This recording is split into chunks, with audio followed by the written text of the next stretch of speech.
ایک دن صبح ایک سفید گلہری جنگل میں اپنے گھر سے نکلی اور باغ میں ٹہلنے لگی۔ موسم بہت اچھا تھا، ہلکی دھوپ تھی اور پرندے چہچہا رہے تھے۔ گلہری خوشی سے ادھر ادھر کود رہی تھی کہ اچانک اس نے آسمان کی طرف دیکھا۔ اوپر ایک بڑا باز فالکن اپنے پروں کو پھیلا کر آہستہ آہستہ اڑ رہا تھا۔ گلہری کو لگا کہ باز کسی چیز کی تلاش میں ہے، اس لیے وہ چپکے سے اس کا پیچھا کرنے لگی۔ کچھ دیر بعد اس نے دیکھا کہ باز کی نظریں زمین پر کھیلتے ہوئے مرغی کے بچوں پر تھیں۔ اچانک باز نے تیزی سے نیچے جھپٹا مارا اور ایک ننھے چوزے کو اپنے پنجوں میں دبوچ کر اڑ گیا۔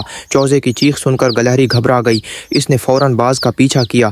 باز ایک بڑے درخت کی شاخ پر جا بیٹھا اور چوزے کو اپنے پنجوں میں مضبوطی سے دبا لیا۔ گلہری جلدی سے درخت پر چڑھ گئی۔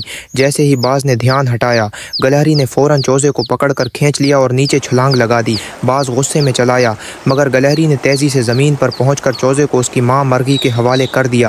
مرغی اپنے بچے کو صحیح سلامت دیکھ کر بہت خوش ہوئی۔ اس نے گلہری کا شکریہ ادا کیا۔ گلہری نے بھی سکون کا سانس لیا اور واپس جانے لگی، مگر باز اب اس پر نظریں جما چکا تھا۔ باز نے فوراً اڑان بھری اور گلہری کا پیچھا شروع کر دیا۔ گلہری بھاگتی گئی، درختوں کے پیچھے چھپتی گئی، مگر باز اس کا پیچھا نہیں چھوڑ رہا تھا۔ یہ دیکھ کر مرغی نے زور سے دوسری مرغیوں کو آواز دی۔ کچھ ہی دیر میں بہت ساری مرغیاں ہوا میں اڑتی ہوئی آئیں اور سب نے مل کر باز پر حملہ کر دیا۔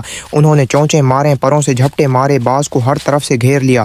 باز کو یہ حملہ برداشت نہیں ہوا اور وہ تیزی سے آسمان میں اڑ کر دور چلا گیا۔ گلہری کی جان بچ گئی۔ اس نے سب کا شکریہ ادا کیا اور جنگل کی تمام مرغیوں کو کھانے پر بلایا۔ سب نے مل کر خوب مزے کیے۔ کھانے کے بعد گلہری نے کہا، اتفاق میں برکت ہے۔ سب نے خوش ہو کر Like, comment, and subscribe. Please, I'm begging you. Please.